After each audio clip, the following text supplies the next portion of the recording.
the Brilliance, James Ellsworth. Ah, botched. No, never mind. Yeah, so that's not a good thing actually that my name is near enough to James Ellsworth's. But I said Ellsworth, didn't I? Oh my God. It's all right. I'll let you off.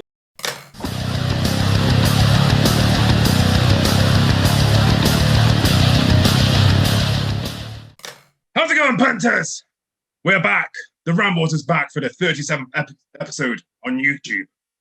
But this is going to be the second episode on the podcasting site that you all know and love. Spotify, Spreaker, That Ever One, Google Podcast, Anchor FM, and so on and so forth. Go and check them out. Give me a follow and whatnot. Blah, blah, blah, blah, blah. Anyway, we're here because I am interviewing somebody else for you. And now, in my opinion, he is the rising star of the independent wrestling scene, especially in Wales. I give you the Brilliance. I'm going to get it right this time.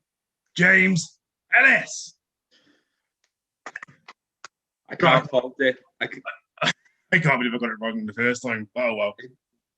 I tell you what, that more than made up for it. That did it justice. I couldn't do it better myself, and I love tooting my own horn.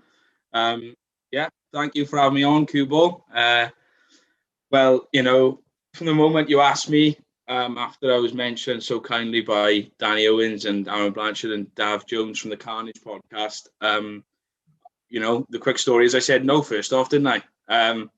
I said I don't think that I've been doing it for, like, you know, if we could count 2 years, but like a year of COVID, you know, I just didn't think I'd done enough. But I'll take the opportunity to try and introduce myself to some people new, and hopefully everyone enjoys hating me, because that's what I do. Do you know what I mean? I just have the face that people hate.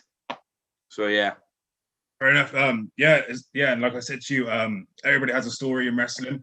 No matter how small your career is, how big your career is, everybody's starting somewhere. And just another opportunity to get your name out there and that blonde hair. So what is with the blonde hair anyway, before I start? If you can tell, it's going more ginger as we go along. This is probably the longest it's been since I was about 16. I'm 23 now. I had that classic, people I went to uni with say it's the classic Welsh thing about having a fade, but I just thought it was something that everyone started doing, everyone around the UK. I used to love a fade, and lockdown, I went bald M&M first lockdown. Like, I had a one all over blonde. I let that grow out and finally had an haircut. Got back into the haircut thing, and then I realized that my hair probably hasn't got long left now. It's probably got a couple of years, so I may as well give it a go at trying to get the Chris Jericho 2005 look. Yeah, fair enough. I know the feeling about being bold, and so does Danny Owens, speaking of him. Anyway. Yeah, I know I'm preaching to the choir here. But yeah, the blonde, I don't know, the blonde, like, it was a joke at first, because when I did it, my hair was quite long on the sides as well, and I was thinking, I'd been watching some ECW from like 99, 2000, 2001 era. And like, obviously, a wrestler I'd fallen, like, just loved watching suddenly was Steve Corino, and obviously he had the blonde gimmick, and I was like, I'm gonna be Steve Corino. I'm gonna be Steve Corino light, and yeah, the realization I'm gonna have to dye it again probably soon. I don't know. I'll probably just keep it get as long as I can, and we'll assess when it's at a certain length if we want to dye again or not. Yeah, but there's the hair story. All right, so to my questions. So, like I said, everybody who comes on here has a story. That's the way to get into the wrestling business. So, James Ellis, but he dozens and dozens watching at home, not millions, because thank you to Duke the Dumpster. I'm saying dozens now. Watching at home. How and why did you get into this crazy ass business? Well, I'm one of the. It's a classic for the start. I started watching wrestling when I was like 6, 7 years old. I was at a party with my parents, and it was one of those parties you went to. You're up till late, and for some reason Sky Sports was on while I was like ready to go to bed, and I just was just like, the TV was on, and like Sky Sports was on, as I said, and it was a tag match, right? It was Rob Van Dam and Rey Mysterio versus, I think it was Rene Dupree and Kenzo Suzuki. What a random tag match to see for the first time. And I was just like, what's this? and that little hook thing came on, and then suddenly, you know, I got the wrestlers and all that, you know, the young stuff. And that when you get to like 14, 15, I just sort of fell out of love with it.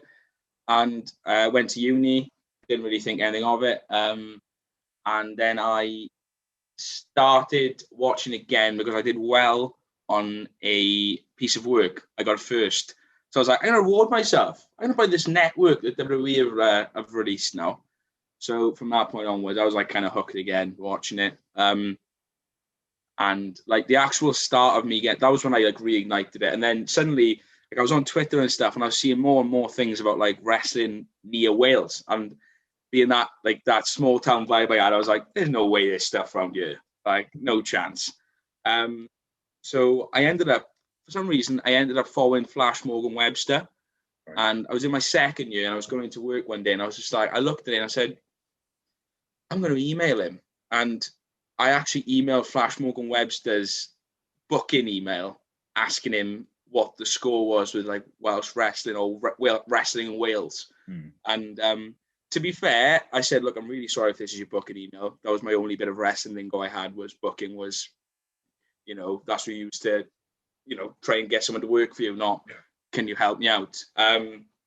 So yeah, once I emailed it back, he emailed me back and he said, look, yeah, it is my email, but I've got no problem helping you out. He sent me this huge email about Dragon Pro. It was probably copy and pasted from their site, but still at the same time, he took the time to email me. And I was like, right, okay, there we are. So I know for future now. Finished uni. And I was like, about a month or two in, after I finished, I finally got the first job and I went, right, I'm going to give it a crack now. I'm going to have a go and go training.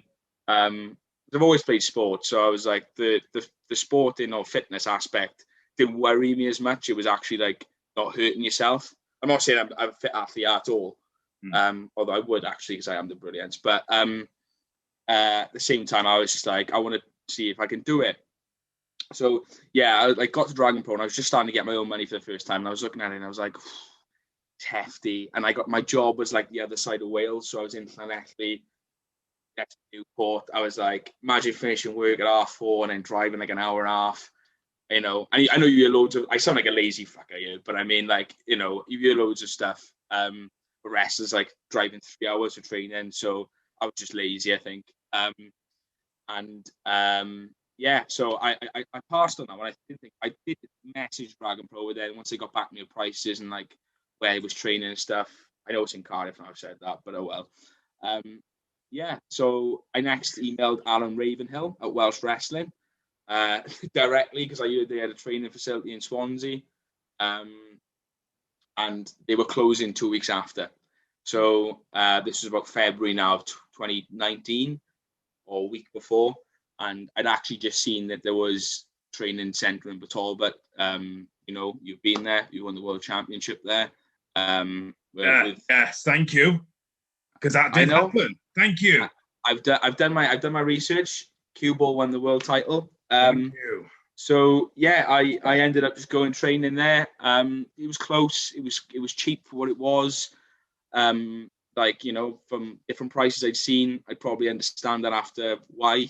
But you know, at the end of the day, I was doing it, and like I turned up my first session, learned how to bump, did some rolls. And, you know, it wasn't like got it or anything like that straight away. I just was like, I actually want to carry on doing this and get better, because my whole philosophy on something, if I'm going to do it because I want to enjoy it, like, I don't just do it for the sake of it. I'm going to do it so I can get better at it. So I just kept on coming. I was only doing one session a weekend because I had football and stuff. And then, yeah, like that's kind of, to answer your question, that's how I got into it. I emailed 2 different people and then ended up going to somewhere completely different. And it was local to me, and I'd never seen any show or anything. I think, anyways, I may have to go back on that point. But, oh, no, sorry, I had seen a show. Before I trained there, I went to see a show in the July of 2018. They had the Gold Chase, I think it was called. On a recommendation because my mother's friend worked with Sam Parker. And he said, come along to see it. And I did see it, and I enjoyed Sam Parker's match, to be fair. But I was still very much not like a WWE-centric person. I didn't really get independent wrestling. I'd never seen it. I'd never watched videos and stuff. So I went to watch another show a few months later with Rene Dupree on it, and I got it then. I started to like get the whole, like, not the scene, but I got the shows and how they were based and like what you were going to watch and stuff. So yeah, that would make me want to do it more. And then obviously fast forward to February, I completely forgot I went to watch shows before I actually went training. I didn't just turn up being like, yeah, let's go. I want to wrestle Booker T. You know what I mean? So yeah, there we go. That's the long way around. How I got to be where I am today. There we are. Well, yeah. See, it's a story. You do have a story. I told you. So obviously during your time training at RIW, how was it under the eye of Dangerous Danny Owens and Brewski Blanchard? Because he was a head trainer, if I'm rightly saying, I don't know. It's just... yeah, well, when I first started, it was led by two other gentlemen. And to be completely honest with you, like, I'd never seen any of the training and stuff. Like, I'd only been to a few shows. I didn't know the ins and outs. I didn't know who was the trainees and who was the trainers on shows until I really started training. But like, for the basics, it was good. Like, you know, your bumps, your rolls. I know you could probably do it anywhere, but like, there was a ring on offer as well most weeks. You know, for what it was, it was decent. I learned the basics of chain as well, like basic power moves and stuff. And then like the more I went to shows, and like on show days and training on show days, you got to speak to different wrestlers. Danny was there from the start, and he became a trainer later on. But like, you know, Danny would remind me everything. He's like, I'm not a trainee, I'm a wrestler. So I just ask questions. Like, you know, the more we used to do chain for 5 minutes, for example, like, go do chain, and you do it in front of everyone, and like, you know, that's under the pressure, that's under the lights a bit for me when I was like a month in or 2 months in. And then the more we decided to look at like planning matches and stuff, like I used to go and ask Danny for some advice. Like, for example, what are the layouts of a match? Like, there's got to be a story to it. There's got to be a way of planning it out. I know you're meant to get to a point in wrestling where you're meant to just go out there, feel the crowd, you know how to work, and the other person know, like, you know, and speak to each other in the ring. But I was just a bit like, how am I meant to do this before I'm like not ready, but before I'm really comfortable doing that sort of stuff and doing it on the fly? And he used to help me out with that. And then about, I think it was December 2019, Blanchard started coming. And I didn't know who he was. He'll tell you this as well. I didn't actually know who he was. He just started turning up. And eventually, like, he was speaking and like commentating on people doing stuff. And I went, right. So I asked him who he was, and he gave me the lowdown. And then from that point, like, I used to ask him advice, and he trained me a few times. And we used to always talk about things as well. And I just asked questions, really. So yeah, like that, for that period of the whole time of RAW, from really until, we'll say, February last year, when COVID like really hit. The last show I did was February 27th. I think I trained once after that, and then I haven't, about COVID hit. So like, that was the end of my real learning, if you know what I mean. Yeah. But like I said, I used to try and pick things off people in shows, like, when I could, and I'd try, if I was booked against someone more experienced who'd been booked in, it was really good because you could ask them questions that you wouldn't get to ask the people usually, I think, anyways. It's nice to always see different perspectives. That was my version, anyways. Yeah. And the thing I like about what you've said is the fact you ask questions. Very, very important. You know, you've asked me questions, you asked my advice, like you said, you've asked Danny Owens, you've asked Blanchard for advice. And I think that's something that's really, really important, especially when you start out. You ask questions, asking questions, you learn the mentality of wrestling. Because you know yourself, it's not just about the moves. You need the right mindset, the right attitude towards it. Otherwise, you may as well just not be around. No one's going to like you. Yeah. So obviously, we will go into a bit of ROW, just a little bit. Nothing bad. Yeah. You was the Imperial Champion one time, am I right? Yes, I am. So I'm not anymore. Yeah. So how did that feel then when you won? When you won that, did did it become a burden because you have so many people coming after you, or was it just like? Not really. Like I said, I was a champion about a month before COVID hit the lockdown. So I won the belt in like the end of February, as I said. That was my last like match on a show in front of people. And yeah, probably I had one of the longest reigns there because I didn't defend it. And like, yeah, I don't really know what the plans are. We'll never know now because like I actually like left after that. Like I think it was August, September time. I said, like, you know, we're gonna go into that later a bit, if you want. But just part ways. You know, you just figured out you want to do other things, which is fair enough. I only defended the belt twice, and once was against Ryan Rhodes in a COVID safe match in between lockdowns. And I also defended it in a King of the Hill match, I think it was, whereas I dropped the belt to Ryan Rhodes. He got a second chance somehow. I beat him clean, and he got a second chance in a 6-man. And yeah, sadly, it was not very nice losing like that, but yeah, it is what it is. I was hoping to walk out there with the championship, to be honest with you. Well, maybe he done a bit of learning. He taught himself a few things, you know, from the first match. He reassessed the situation, and then he was just able to. He analysed, and happens to the best of us, you know. That's one thing that Brilliance always does, and I think I underestimated him for the first time. So kudos to Ryan Rhodes, and I'm sure that he's now, I think he's about 6 months into his reign, and he hasn't defended the belt once. So maybe he should. You never know. But we can't do anything about that. June or July, maybe, I don't know. But it, like, as like to win it within a year of training, I don't think I was ready for it at all. I don't think I was ready for the whole time from the beginning to, like, I very much learned on the job. Like, that's why you say I love asking questions. I love finding things out in general. It's not just wrestling. Like, you know, I probably nosy as well in some ways, but like I debuted, and I think it was just by chance that there was a spot open on the show. I think it was the July, and I'd started training in February. And it was just very basic matches up until about, I mean, every one of my matches has been basic. I'm not going to say I was putting on 5-star clinics or whatever like that. Every match has been basic, and it's been tailored to try and help me improve with the people I've wrestled against.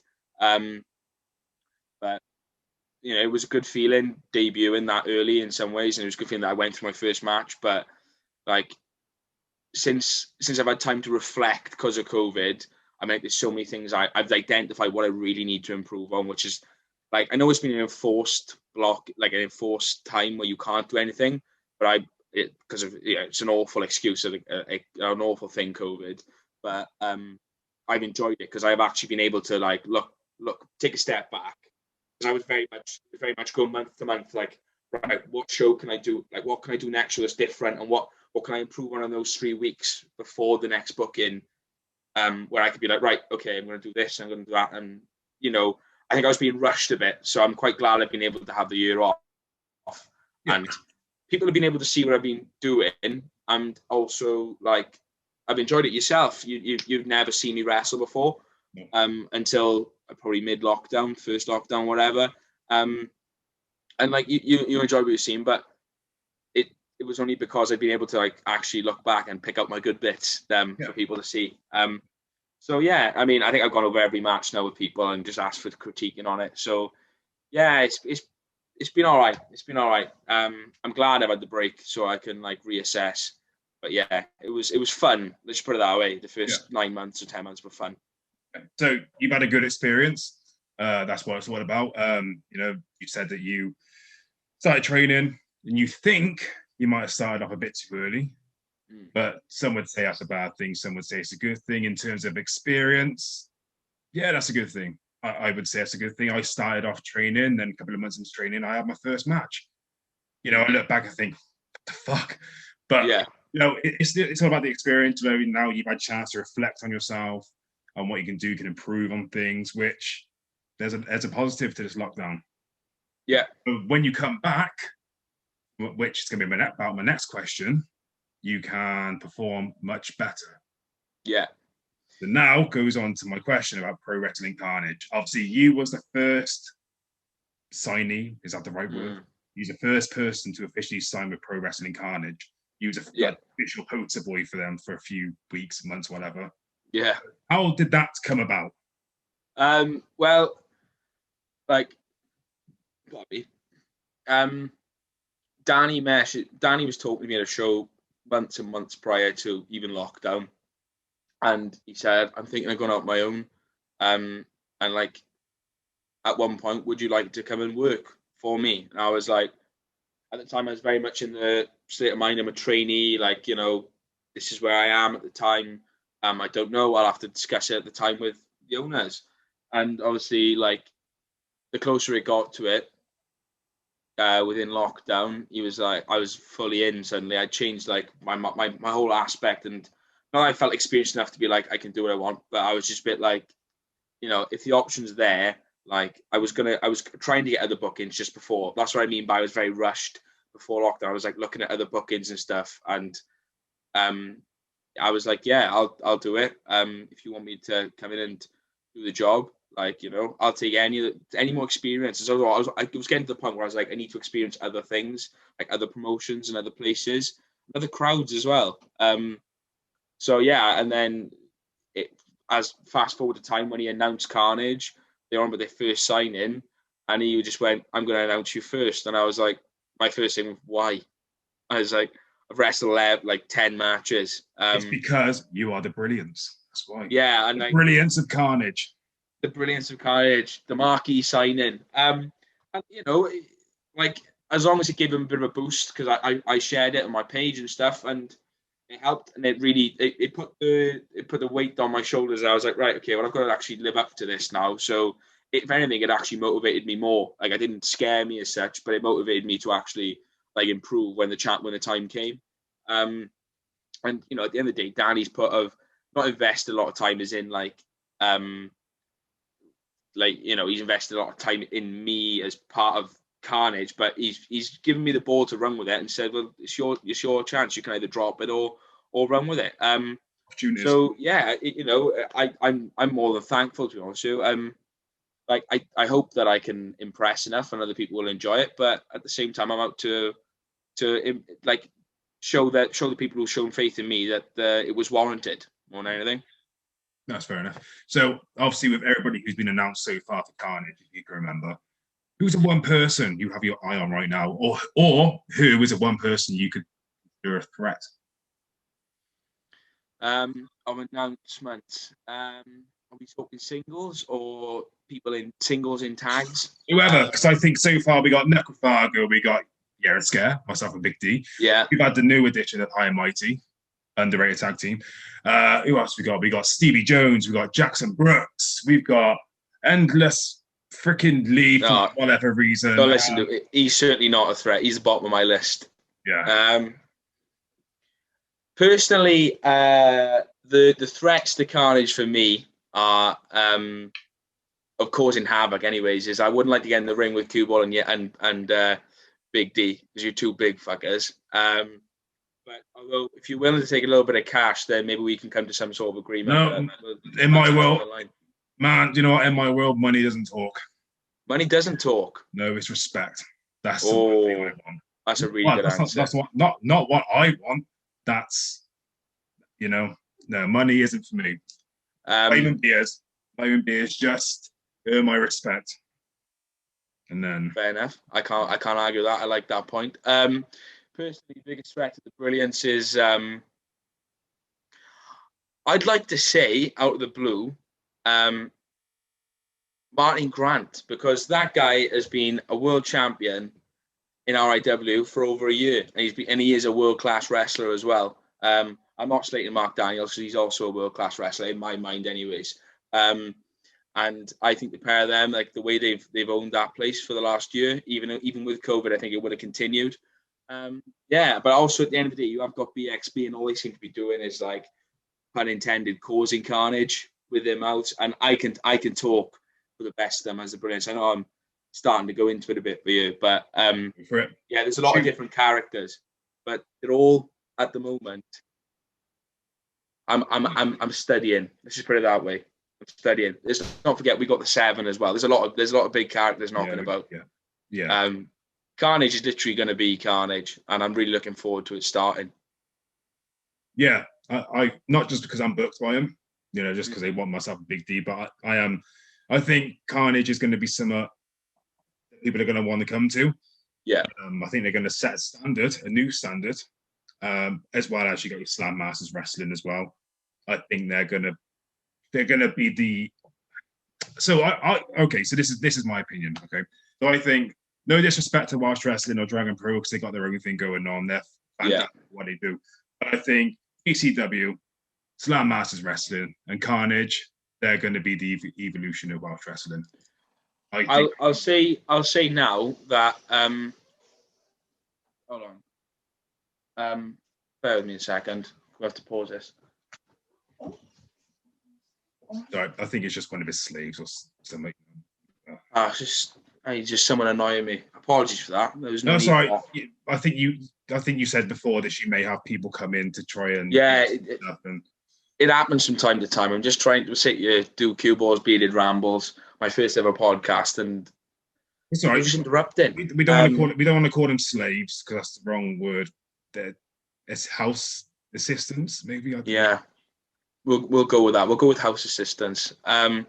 Sorry, where were we? We were on about the different Welsh promotions. Yeah, so like I know that Necrofago said on his rambles that like the scene is saturated maybe, but like for someone new like me who just wants to work as many places as possible, when it comes down to it, when shows are allowed, like I think it's perfect. I haven't really heard much about VCW. Personally, I'd really like to work at Slam Masters because there's some really good talent coming through there. Like their booking. I really like Exist as well. I've seen a couple of their highlights videos as well, and I just really enjoy what they do. Welsh wrestling is like I'll echo what everyone else is saying. It's a different beast, Mr. Ravenhill up there has nailed it, for what he does and what they bring for the fans. It's different level. So it's exciting. I mean, I'd like to at some point branch over to England as well, but there's a lot going on, and I think the problems that arose last year aside, hoping they get fixed and the companies take the right precautions and have the right things in place to make sure it's a safe environment. Hopefully, it'll be very good for the for the scene in general. So you said about England, wrestling in England. You was actually originally booked for an English promotion called Slam Down Wrestling UK. I was, yes. And your first match was supposed to be a triple threat for their Tracks title. Yes, it was. I think it was yourself, Kenny Mantra. Yes. And Brewski Blanchard, I think. Yeah. Right there, would you and Brewski Blanchard teamed up against Kenny Mantra? Because obviously, trainer work together against Kenny Mantra, the underdog. It's a respect thing. At the end of the day, we're both going for the Tracks Championship. So it would have been a case of beforehand, we would have had a little clink of the drinks, me with the whiskey, him with the beer, and we would have beat each other up. And sadly for Brewski Blanch, I would have come out on top because got to think, you know what I mean? Kenny Mantra, I've seen him wrestle. I'd like to get in the ring with him one day and teach him a lesson in decorum, let's just put it that way, and to cut his hair as well, because whereas I'm well groomed, he's got very long hair and a long beard. I don't really like it. You don't like beards? There's a difference, right, okay? And I'll tell you for why. When it's groomed, and I know you groom yours because I see you plug in the beard company. Man-made beard. There we go. The hat there. Exactly. It's a different story. But when it just seems like it's being grown for the sake of it, doesn't really bounce well with me.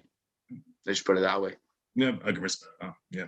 So my last question to you: where do you see yourself in 10 years' time in your wrestling career, or where would you like to see yourself? Where is the Brilliance going to be in 10 years' time?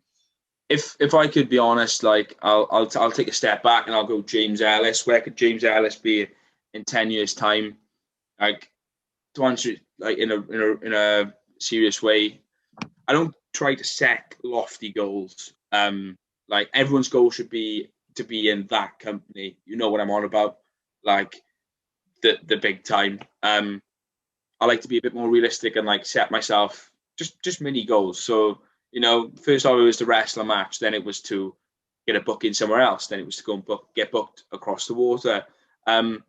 Like, I don't want to jinx anything or say something now and then look like an idiot. For myself, not for everyone else who was watching this, just for myself, saying, you said you'd be there at that point, but you're not. And like, I'm the kind of person who's like, that's not good enough. Do you know what I mean? So yeah, like, for now, I'm just concentrating on where I'm booked and really just trying to edge my name out in the local area and try and broaden my horizons across the water. Hopefully, if it's allowed.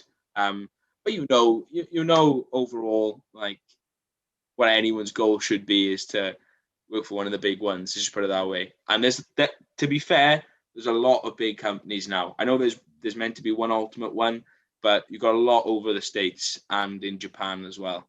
And I mean, that's getting way, way ahead of myself.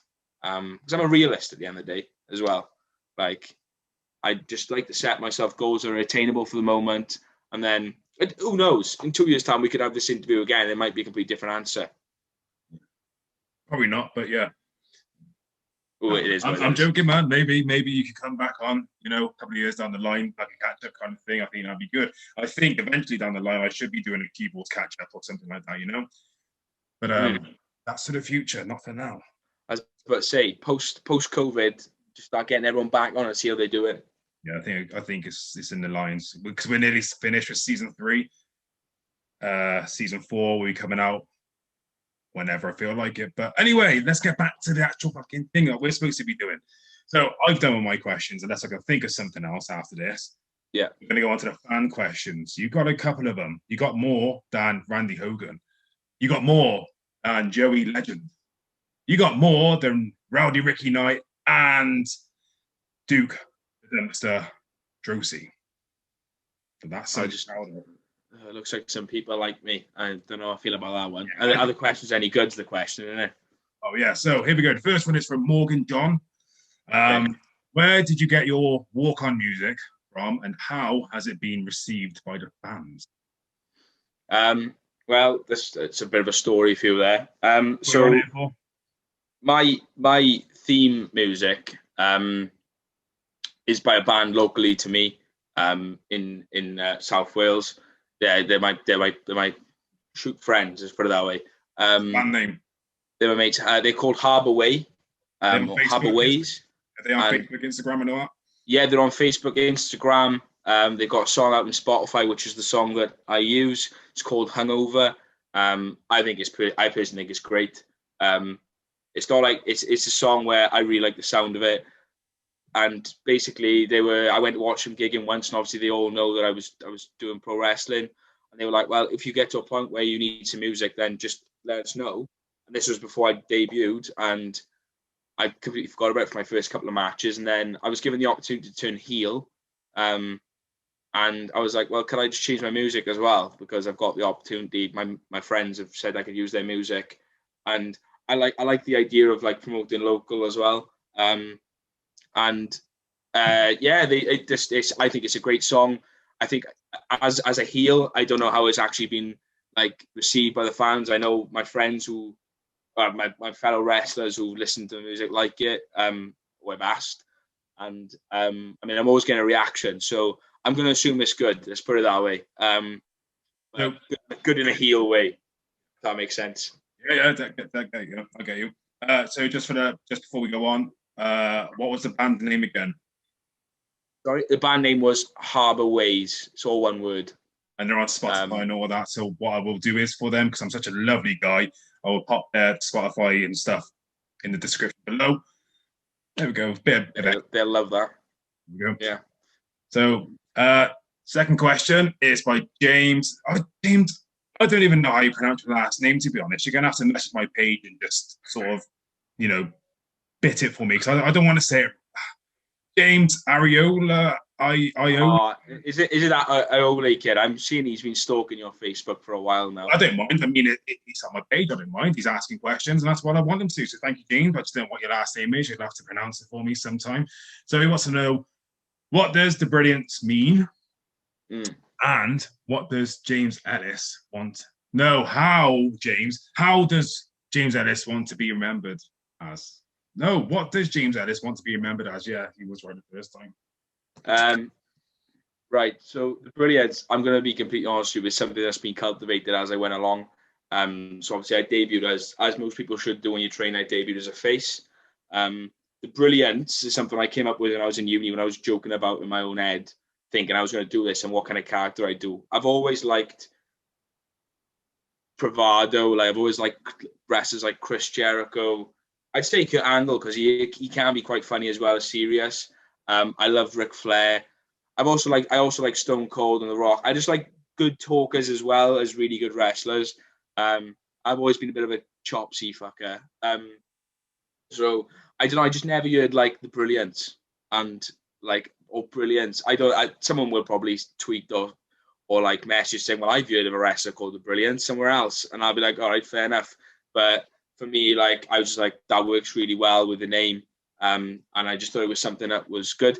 So there's no actual meaning behind it. I just thought it was good, and I think I always wanted to be a heel no matter what, or that arrogant type. Because eventually, I don't know, down the road at some point, I could be a face, and I could still be the Brilliance. Like Ric Flair didn't stop being the Nature Boy when he was a heel or a face. He was the Nature Boy the whole time. And I'm not comparing myself to Ric Flair there. I'm just saying. Because there was two other people who are supposed to be the original Nature Boy, but that's for another time. Yeah, I know you've got Buddy Rogers, and I don't know the one before that. My what do you call it? My wrestling history, especially being a history graduate, it can be a bit shady when we go back for like 40 years. I just use that as an example of someone who didn't change.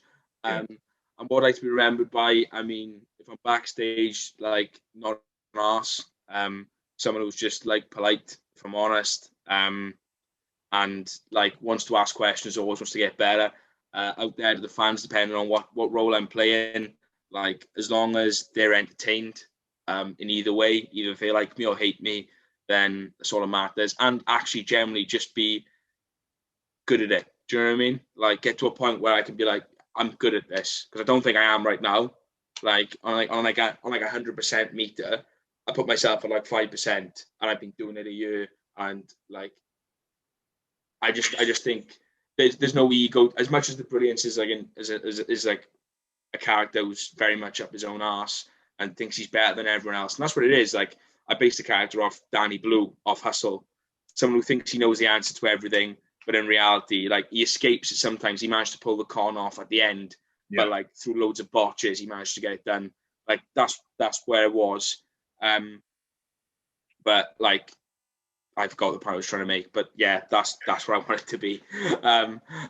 This is why it's called Rambles, because we just ramble on. I was rambling like 10 bears then. Before I have people shouting at me. But yeah, so that's basically it. Like for that question, really, I don't really know what else to say on it. I think I've answered it in 2 parts as best I can. Yeah, I don't know. I can't remember. Right, next question, Steve-O Jones.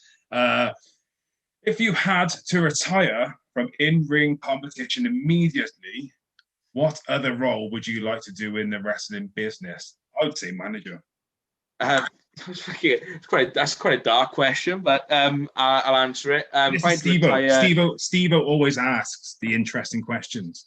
Yeah, it is an interesting question, actually. Right. I think, I'd enjoy being a manager if I had no way of being in the ring. Like if I was at a point where I couldn't walk around the ring, or be an active manager, as in like be like, you know, like a manager like Bobby Heenan, or even Paul Heyman when he was like that was right. That's what I'd strive to be like, you know, that sort of annoying, like a Jim Cornette, sorry. I'd like to go in commentary. I'd like commentary, really. I think I'd really enjoy commentary. I actually asked Danny when he was like on about doing commentary for Karnage shows post like when we start up. I was like, can I please do a guest spot to see if I can do it? Just I think I'd be quite good at it. Like I'll back myself. Haven't really got interest in being a ref.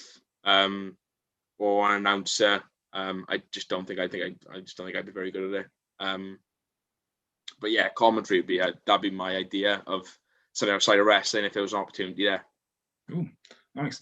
Aaron Morgan, who are your biggest influences when in comes to your in-ring work? So basically, when it comes to in-ring work, Aaron, come on. So I've briefly mentioned over like Chris Jericho. I love watching Chris Jericho matches. Kurt Angle. I've kind of gone over them, to be honest. It was the characters, but I like watching. I don't know. I was never one of the people who I never watched high flyers. I never didn't really. I enjoyed the match. I enjoyed the characters, but like actually watching wrestling since I've started doing it, I really enjoy watching just like sort of good wrestling. It's just as much as weird as it says. But I'm adding characters in there, like they got their character work as well. So Jericho, I love watching Angle. Probably controversial, I like watching Randy Orton now and again. I love watching The Miz. I love watching The Miz matches. I've seen him improve over the years. What else? Trying to think on my feet. Yeah, I love watching AJ. I know he's flippy, but I love watching AJ Styles in TNA, like early AJ Styles, and Samoa Joe as well. If I'm going that route, I really enjoyed TNA when I was younger. I was probably a bigger TNA fan than I was WWE in like 06, 07, 08. Yeah. Bobby Roode's another one as well. I'm naming random wrestlers. I'm just trying to think of ones I used to watch loads of. But yeah, the main stock are like, if I could base it off, is Kurt Angle and Chris Jericho. If I could if their influences in the ring, like that, they're the two. Go Jericho. Yeah, it's good. Yeah, good. They're good ones. So yeah, I would name one other, but I think he's a bit blacklisted. You know I'm on about. There's a couple, but I don't know. Tell me after. The last question is from Daniel Thomas. Who are the top 5 guys you want to work that you haven't had the opportunity to yet? Are we basing this off like people I've been on shows with, or like both? We'll do both. Okay. Right. So if it's people I've seen on shows or I've had the opportunity to work with in a singles capacity, I'll mention Martin Grant. I've mentioned Danny Owens. I like to wrestle in one of my I've never got the chance to do it. If I'm going to go something different, I've seen someone called Alexander Vane that exists. I think he's excellent, and he's only had like 2 matches, but I just think his character's wicked and his in-ring stuff's class. I'm trying to think of my feet. Who else? I don't know if I'll regret saying this, but like if I actually go in the ring with him, but I'd like to go in the ring with Bishop at one point.